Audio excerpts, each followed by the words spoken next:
Okay. Everybody else good? All right. You're all good? Okay. Thanks, Steve. Sure, not a problem. First of all, guys, I just want to say thank you very much for covering this case dutifully and respectfully. There were obviously a lot of salacious details in this case that caused it to get a lot of attention. But at the end of the day, this case is about two people, two neighbors of ours that were murdered almost 3 years ago here in Fairfax County. We take that very, very seriously. And to start off, I just want to thank the great detectives of the Fairfax County Police Department that put in yeoman's work to get this case here. I also want to thank the people in my office that put in hours during the last couple of years, not least of which are the three people standing behind me, Sylvia Villanueva, Kelly Sprisler, and Jenna Sands. You all saw how complicated this case was.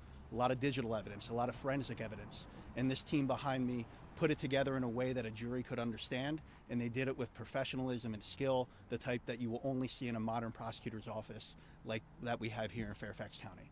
So at the end of the day, I am very, very pleased that we are able to stand here successfully having gotten justice for Joe Ryan and Christine Banfield. So who has questions? Steve, how would you describe someone who would not only carry out these murders, but make up a story like he did, and then get on the witness stand and tell it again? It's monstrous. I mean, that's really what it is. It's monstrous. I mean, we are the safest jurisdiction, safest large jurisdiction anywhere in America, meaning we don't have a lot of homicides, but I've been doing this job for a while, and I can tell you that this defendant stood out to me highest above all the other murder cases that we've done in my 6 years here. Steve, in Juliana's proffer, there were, obviously that was 4 hours long, there was a lot of details. I mean, there was a lot that your office chose maybe not to get into. Talk about what you wanted to highlight for this jury, what you thought was needed to successfully prosecute this case, and maybe some things that you chose not to introduce as evidence. Yeah, I mean, there was a lot in this case. There were a lot of rabbit holes to run down. We knew two things going into this case. The case was about the blood. This case was always going to be in the blood. You heard it right from Jenna's opening statement. This case was about the blood. We knew that before we even charged this case. The second thing is we want it to be surgical. We want it to be in, we want it to be out. We didn't need to go through every single little thing. We didn't want to confuse the jury. We didn't want to burden them. We didn't want to put them to sleep. What we really wanted is we wanted the high level stuff. And you saw that. You saw us focus on the blood.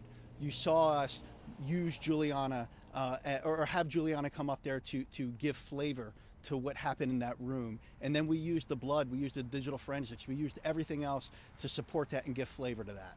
So I think we asked for 4 weeks, but as we got into this trial, we realized that we could do it much quicker and much more effectively than if we took all 4. How important was Juliana's testimony? You have the defense saying she has always maintained backing up Brendan Banfield until the very last minute here, and almost saying that you guys were too tunnel focused.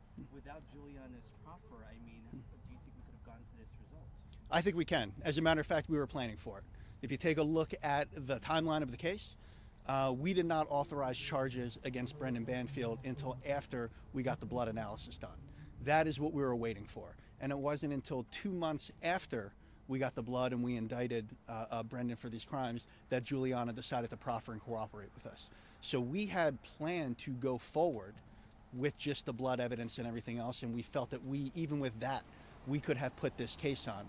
Now, of course, as a prosecutor, if you have somebody in the room and they want to proffer, they want to turn state's evidence, you're not going to turn that down. You're going to investigate that. We did that proffer. She told us some things that we had not known. We did check on her story. We felt confident in that story, confident enough to offer her the plea deal that we gave her and put her on the stand as part of our case in chief. Can I ask Jenna a quick question? Briefly. Yeah, let me get to Drew and then I'll... Did you get an opportunity to talk to Mr. Ryan and Christine's family? What did you say to them? I have before. I did not get a chance to today. And I'm always very hesitant to speak for the victims' families. I know that it was a very, very emotional day. I imagine that maybe we'll be speaking again in the future. But I hope that this verdict gives them some sense of peace and puts them somewhere on the path towards healing after this tragic, tragic homicide. And Jenna, can I ask you a quick question? I'm sorry. Sorry? What's your message to Banfield's daughter? God, I mean, what do you say to a child in that situation? I don't know if I have a message for her, but I have a hope for her. I have a hope that she spends the rest of her life with people who love her and know that there were people in this world who loved her. And I hope that she always carries that in her heart. Now, Thanks. Bob, you had a question for Jenna? Yeah, Jenna. Yeah, sure. Take us through the strategy. It was talked about during the trial of arresting her first to get to him. Sure. Well, there was originally a belief that was born pretty early in the investigation that she was an accomplice of Mr. Banfield's, that there was a plan. As our detectives uncovered more evidence that supported the possibility of the plan, the idea was formed to arrest her based on the evidence that we knew we had, because it would be a successful prosecution, but also with the hope that she would end up seeing the light and coming to us with her story. It was something that we obviously had to wait quite a while for, and to be honest, had given up on at the time that we charged Mr. Banfield. We weren't going to wait anymore. We were providing her with the discovery that she needed to be able to defend herself in her case, and so there was no expectation that she would turn. It was just really happenstance that we were reached out to by her counsel that she was finally ready to talk.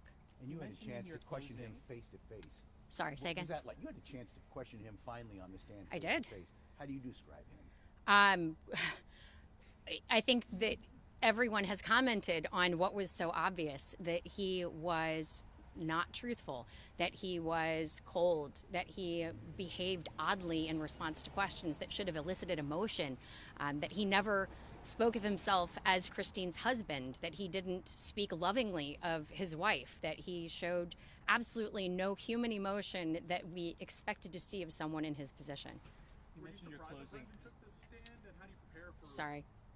You mentioned your closing how he wanted to be with Juliana, and hence the possible motive here.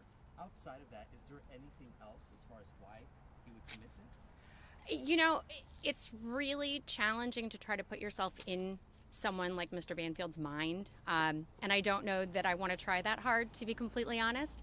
I think that he was obviously hoping for a life with Juliana, and he didn't see a way to accomplish that without executing his wife.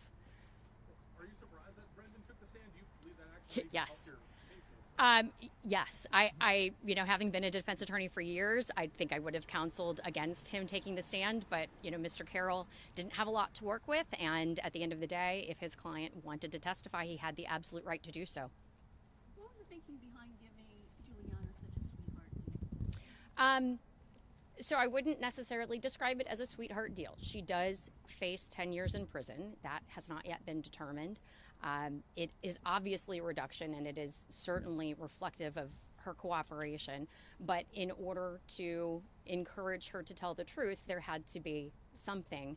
I think that the agreement that she entered into will hopefully allow for the judge to pass judgment on her in a way that is measurable. It will certainly never account for the lives that she was responsible for taking, but I think that the amount of time that she'll serve will be determined by Judge Ascarati, and I'm sure it will be appropriate. So she hasn't agreed to your recommendation? Correct. The judge is free to sentence her as she chooses within the statutory limitations. It's 10 years, even the max is still a gift, right, for someone who's plotted and set up Christine and Joe Ryan. And there's a lot of violence in this murder. That is absolutely true. Thank you, Jenna. Yeah. I also wanted to add to this. You guys have access to Jenna if you have more questions for her. But no, I think it's really, really important that we don't characterize this as a quote-unquote sweetheart deal. This is the work of being a prosecutor. She still is taking accountability for homicides. When you take a look at what the relative culpability is, I think that where we have landed is appropriate. And quite frankly, Juliana, by testifying, answered a lot of questions, not only for us, but for the jury. Let's not forget how important her testimony may have been to some of those jurors.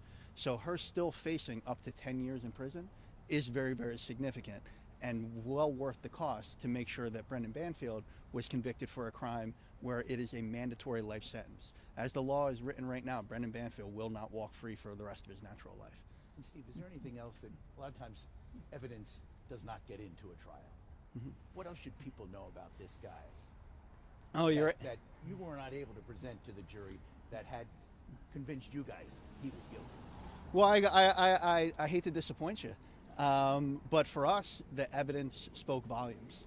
I mean, we got our evidence in, what we thought was important, and I think that, in many ways, we're proud that we let the evidence speak for itself. So there's not really a lot of things that were outside the purview of the jury that led us to some kind of conclusion about what he did or what he did not do. We take a lot of pride, and we know the police take a lot of pride in following the evidence wherever it leads.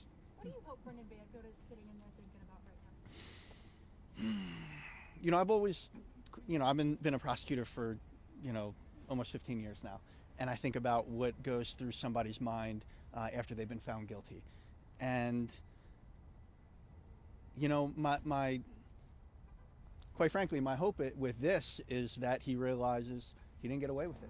And I know that sounds cliche, but I think through the evidence you can see a lot of things that he set up trying to get away with it, thinking that he was going to beat the system, trying to outsmart everybody. I hope he thinks that, and most of all, though, I hope he thinks about his wife and Joe and about what a heinous thing he did, because that's something that he is rightfully going to have to live with for the rest of his life. Any other? Yes, please.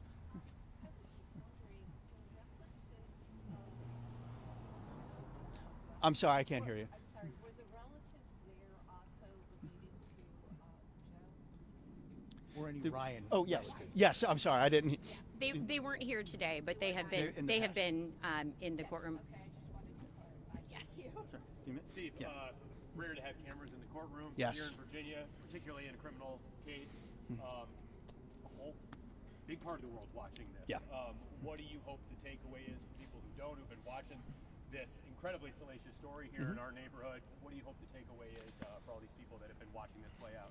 Yeah, that's a great question, Drew. I think there are a couple takeaways that I hope they come away with. First of all, trials and this world, it's not Law and Order. It doesn't happen in half an hour. It's not black and white. There's a lot of work that goes into it. There's a lot of nuance. So I want them to understand what this work is. But I think the one thing I want people in this community to take away from is they got to see their justice system in action, right? They don't have to read about it, they get to see it. And I hope what they saw is a modern professional prosecutor's office doing a job with a very, very difficult case. I mean, the forensics, the blood, all of these things are very, very difficult to parse, to talk about, to explain to a jury. And the team behind me, quite frankly, they made it look easy. And I think that really speaks to the level of professionalism, not only in the prosecutor's office, but with the courts generally, as well as the investigation of the county police department, which is top notch. Steve, how about cameras in the courtroom all the time? Bob, I'd love it. I honestly, I would not be opposed. We are proud of the work that we do here as a law enforcement apparatus in Fairfax County. We have nothing to hide. I would love everybody to see every one of our trials and see what goes into the decision making. We do almost 20,000 cases a year.